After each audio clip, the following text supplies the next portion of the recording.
Shot d'écho à l'heure de latte. Arkady Rotenberg, 71 ans aujourd'hui, a connu Vladimir Poutine à 12 ans quand ils s'entraînaient tous les deux au même club d'art martial. Il a fait plus tard des tas d'affaires en Russie grâce à cette amitié très précieuse. Par exemple, le gouvernement russe lui a bradé 5 filiales de Gazprom en 2008. La transaction lui a ainsi donné accès à des marchés publics très juteux, comme la construction de pipelines entre l'Allemagne et la Russie. En 2019, sa fortune a été estimée à près de 3 milliards de dollars. Arkady Rotenberg correspond donc en tout point à la définition de l'oligarque. Non seulement il est riche comme Crésus, mais il a des liens étroits avec le régime de Poutine. Or, son nom est tristement associé à l'échec des sanctions économiques imposées en 2014 lors de la première invasion russe en Ukraine.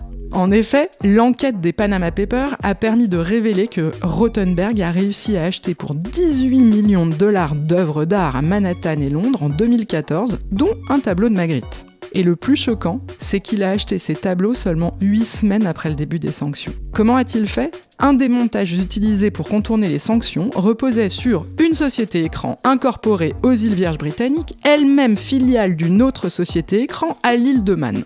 Pour dissimuler un appartement à Londres, un portefeuille d'actions ou une toile de Magritte, rien de plus facile dans ce monde merveilleux, le faire acheter par une société installée dans une juridiction complaisante. En général, ça suffit. Vous pouvez également acheter un prête-nom qui permet de cacher qui est le détenteur ultime des actifs de cette société. En fait, ce que révèle cette triste histoire, c'est que les paradis fiscaux ne servent pas seulement à échapper à l'impôt, mais ils sont également très utilisés pour brouiller les pistes des fortunes mal acquises.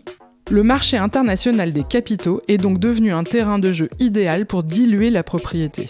Or, la Russie héberge de nombreux Arkady Rotenberg qui sont non seulement très riches, mais aussi placent la majorité de leur fortune à l'étranger et la dissimulent grâce à des sociétés écrans. La liste des oligarques sous le joug des sanctions économiques de l'Union européenne comprend environ 700 individus. Mais si vous avez compris le montage d'Arkady Rotenberg, vous comprenez pourquoi leur fortune est difficilement traçable.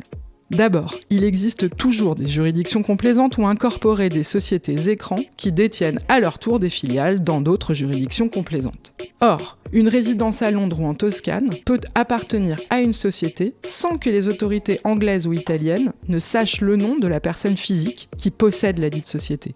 C'est parce que les lois anglaises ou italiennes autorisent les notaires à enregistrer la propriété d'un bien immobilier au nom d'une société et non de la personne physique derrière. C'est le cas dans de nombreux pays. Il faut donc changer ça au plus vite. Ensuite, les bandits des temps modernes ne possèdent pas que de l'immobilier, ils ont aussi beaucoup d'argent dans des portefeuilles financiers. Et si les règles pour suivre le détenteur ultime de ces actifs sont plus strictes que dans l'immobilier, les informations, elles, sont dispersées dans des tas de registres, de tas d'intermédiaires par qui transite l'argent. Dans des banques, des sociétés de gestion de patrimoine, des entrepôts financiers et même dans les registres des autorités publiques. Mais le problème, c'est qu'il n'existe pas de base de données qui relie toutes ces informations entre elles. Autrement dit, la dispersion de l'information était déjà très problématique jusqu'ici, mais là, la guerre en Ukraine la rend carrément mortifère. Elle permet de dissimuler la propriété ultime des oligarques placés à l'étranger. Et là, on a un très gros problème parce que cela affaiblit vraisemblablement un de nos principaux leviers contre le régime russe. Pour les retrouver, il faudrait un cadastre financier européen qui traque où et par qui sont détenus les différents actifs. La solution est en fait à portée de main. On a besoin d'une task force sur le même modèle que celle créée le 25 mars dernier pour réduire notre dépendance au gaz russe. De nouveau, on ne pourra pas dire qu'on ne pouvait pas.